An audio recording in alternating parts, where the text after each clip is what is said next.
Good evening, Cardinal Black, and welcome to the Patriot. Not that you need any welcoming here. Fourth night, sold out. It's like the Valley's equivalent of a Vegas residency, isn't it? Yeah. I mean, you was here last November, sold 2 shows out. Tonight's the second of 2 sellout shows, but once again, you clearly have an affinity. Well, it's a tiny venue. Yeah, no, it's a weird one for us because in between the bands that we'll no doubt talk about, we were in a covers band for many years and continued to play this throughout that kind of 10-year period on and off. And obviously, we kind of have an affiliation with the armed forces, and they do an armed forces weekend every year, and we'd end up playing for charity for those things and stuff like that. And it's definitely a place we know well and a place we kind of have roots at. So whenever we get asked to come back, we'd love to do it. Yeah, it's good. And there's definitely a sense of pride in quality music at this venue, and even more so local musicians like yourselves. Yeah, yeah. No, totally. It's you know, it's incredible the reputation that they've built out of nothing, really. I remember, obviously, this going back in the day, long before my time. This was the new inn, so it was just kind of a Valley's pub, you know, that became a music venue.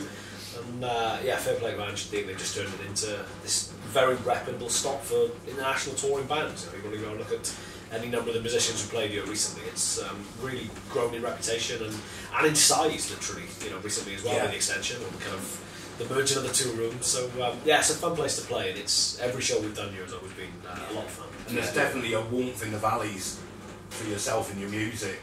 I like this room at the moment. It's in the middle of winter. It's not an awful lot of warm.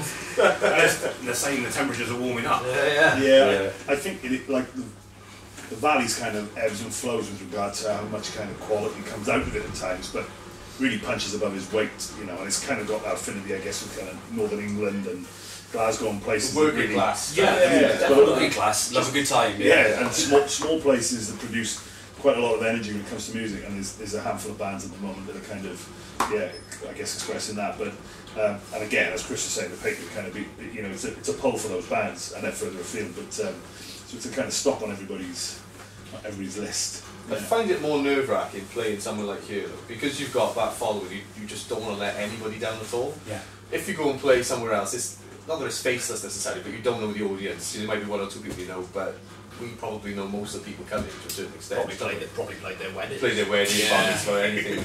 Yeah, funerals as well. Funerals. But at the same time, they're not here. Yeah, they're not. No.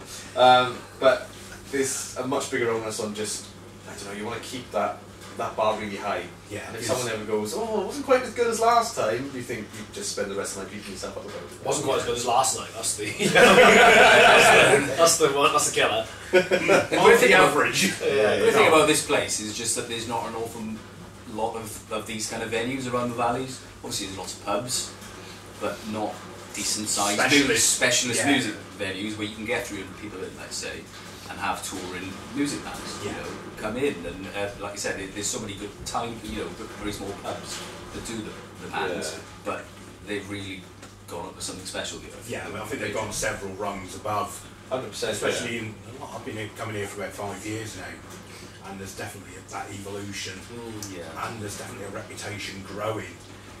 You know, it's drawing fans as well as bands from all over. Yeah, oh, totally. You know, it's one thing to invest in a place; it's another thing entirely to invest in the right areas. Yeah. And they've clearly done that. You know, with the sound system and the lights, and you know, kind of projected backdrop there and all that kind of stuff. It's really been you can tell it's a considered thought process that's gone into every step of its evolution. Yeah, it's a good experience for fans and bands alike. You know, I think it's great all round. On the band thing, the amount of people who play here once and then come back. They might take a chance and okay, we've got an extra to play the Patriot, and like Andrew and Dean would say, they get people to say, right, ring their agent up, we're playing here next year, because everyone gets treated so well. The facilities are brilliant, everyone is, you know, the front of house, all the time, everything is superb. It punches well above its weight in a lot of different areas, and I mean, we've been lucky enough to go on tour. We've been around the UK a few times, and this is more than up to the fight of a lot of the venues that we play and that people are fighting to get into. So, fair play to Andrew. That's great to hear. You know. I mean, you talk about the tours you've been on. 2022 this year has been a phenomenal year for you guys. You know, you've had Miles Kennedy, Slots, the Struts, and Pete Frampton. The Albert Hall guys. Just wow. No, it is a bit of a strange one to think of kind of the journey we've taken over a very short period of time, really, and It's just, I think I heard Chris talking about it the other day, talking about how you forget to kind of stop and take moments like that in sometimes. You know, what you're trying to do is concentrate on doing the job well and making sure you don't cock up and all of the obvious things. Yeah.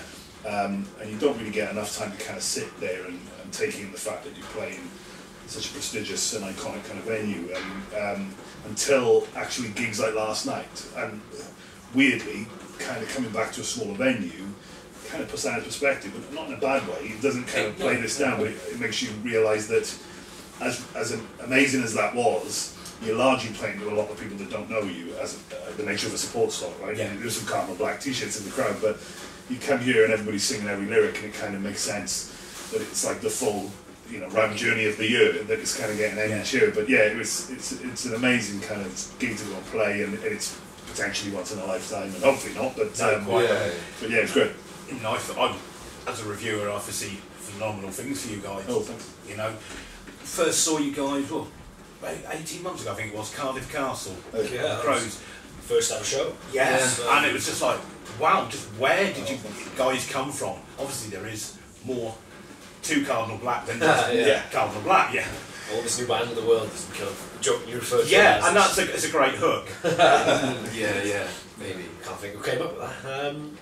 Yeah, it's been a wild ride. You know, it's, I guess ostensibly from the outside looking in, it's happened over a very short space of time. Like I said, it was August in 2021 that we played our first ever show, and then I think Shepherd's Bush Empire with Miles Kennedy was like our 5th or 6th gig.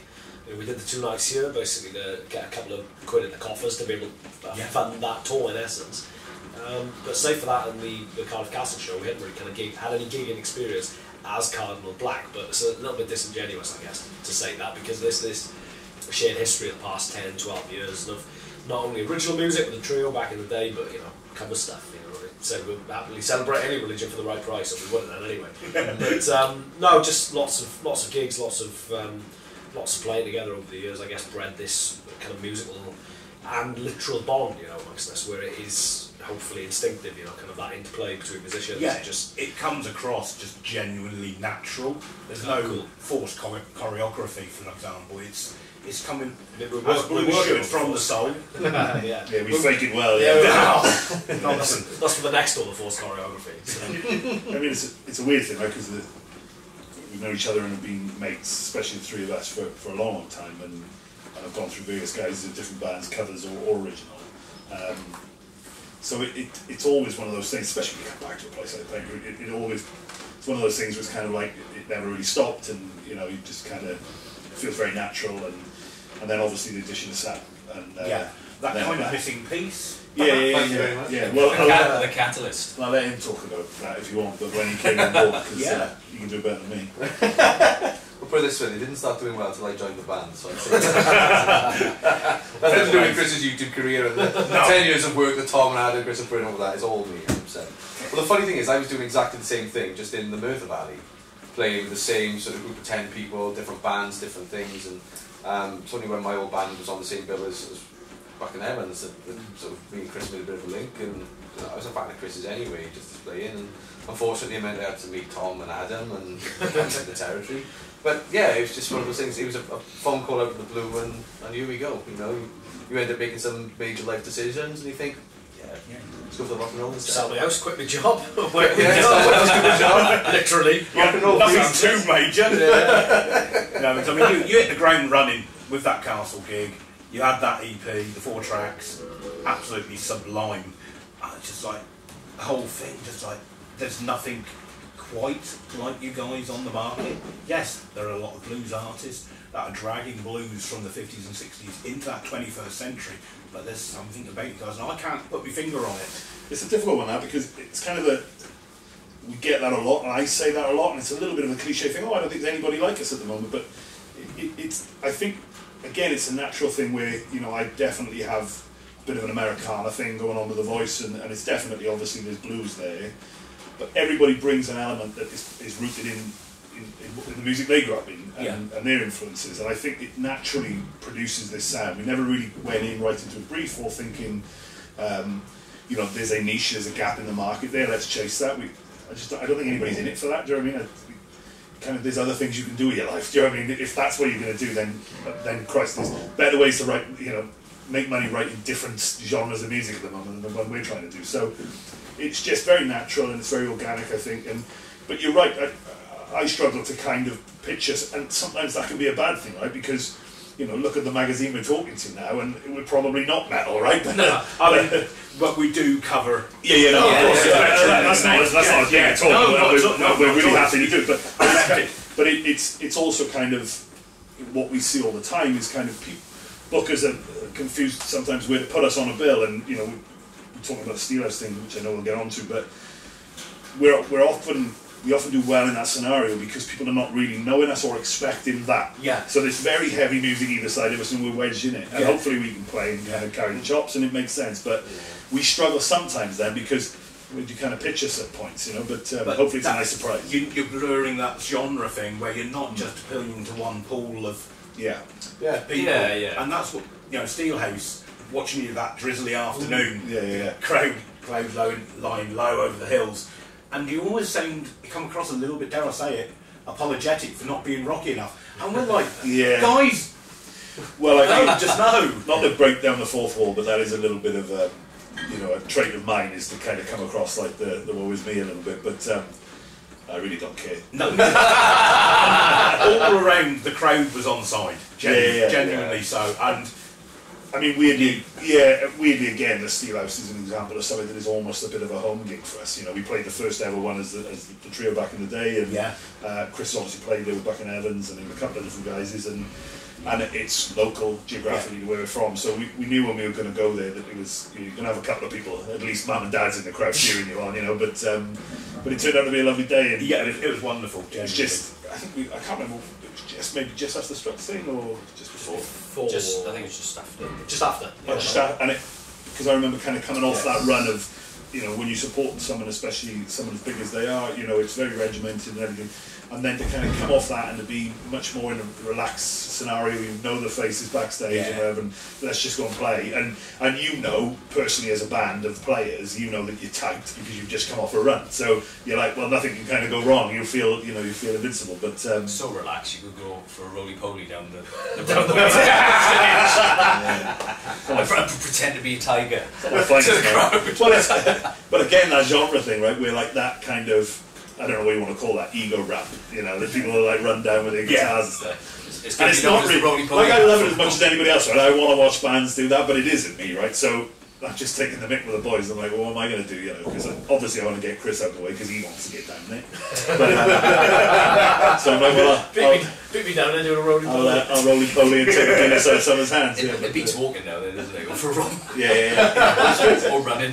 I really enjoyed that gig. Yeah, I just love how the pint of Guinness just appeared. I'm meant to doing that around top. It was always. What was it last night? It was like a quadruple whiskey and a sippy cup. Someone got it. Yeah, that was quite an interesting one. I sipped that accidentally. Yeah, don't do that. Yeah, but, you know, bringing back down to earth from a really cool Steelhouse gig, full crowd, blah, blah, is then we jumped in a van and went down to Reading to play someone's wedding. Which we don't do that anymore, but he was like, well, there's a lot of money involved and we're a bit stuck, and we're like, we're going to Reading, boys, you know, because that's the nature of the beast at the moment. Ultimately, you have to face some business decisions. Cool. We gave, I mean, that is such a one-off. We don't do that anymore, but yeah. 5 minute warning. So I'll shut up because we're talking about random stuff. Random things. You know, we'll refocus. You got the albums out now. January came closer. Yeah. I've avoided listening to it, I must confess. Yeah, me too. Probably best. I want to hear it live for the first, you know. Obviously, you've got the 4 tracks from the EP on there, but the rest of it I want to hear live first time. Ah, cool. Yeah, I think it's, you know, we're a live band, and it's as much as the effort and the energy has gone into, you know, what is a self-produced record, to try and capture that to a certain degree, but also not let that kind of get in the way or hinder the process of being in an album's scenario and writing music. But we're a live band, and so, you know, we were talking about that. My brother is off camera, but we were talking about that on the way up in the car now, and just saying how crowds get to expect a certain level of showmanship, and, you know, and big solos and big notes being hit and big drums, you know, all this kind of stuff. that sometimes aren't captured, of course, in a record in a studio. Absolutely, But It's two different beasts, isn't it? You know, Yeah. it's, I think as much as a lot of bands kind of make that point from the outset that we wanted to capture how we sound live, and there's obviously an element of that, and you try and capture that energy and that kind of that sort of spontaneity interaction between musicians, which was very much what we set out to do. But the record wasn't just meant to be a reflection of how we sound live. I think, if nothing else, it gives the live shows something then that the album doesn't have. It's a different experience.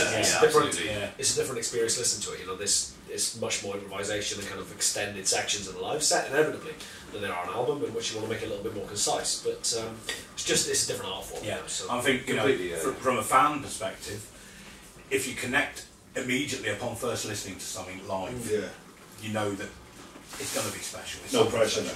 Nothing whatsoever. There's two tracks on the album as well, which we recorded live, which we've thought very much suited playing together live to catch the energy that we think the songs deserve. Show a bit of that, isn't it? So show a little bit of going vibe. back to that sort of 70s vibe where bands like Quo would all just pile into the studio, press record. Boom.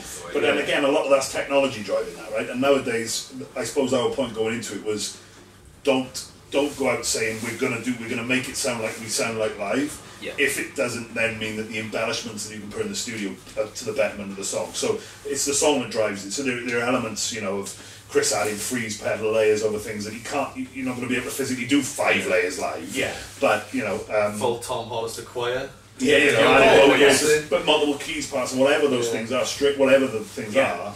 If they make the song sound better, put them in. If they don't, leave it alone. Yeah. But there's a couple of songs, you know, like the one I think Robbie's talking about. We tried to record as in a studio, individual parts to see what we can do. We listened to it back, and we'd done the Abbey Road one about the same time. This is Tied Up in Blue, and we just thought there's no comparison to the live one to the one that we've tried to sort of studio-fy, or the ones we've gone into. Some songs you can get away or you enjoy that studio thing, but others just need that live energy. Yeah, because Tied Up in Blue dates back to the trio days, doesn't it? And it's always been, that song's always been about feel, which has always been, we've always loved playing it live. It's always been quite a special experience playing it live. There's something about that song that we've always loved.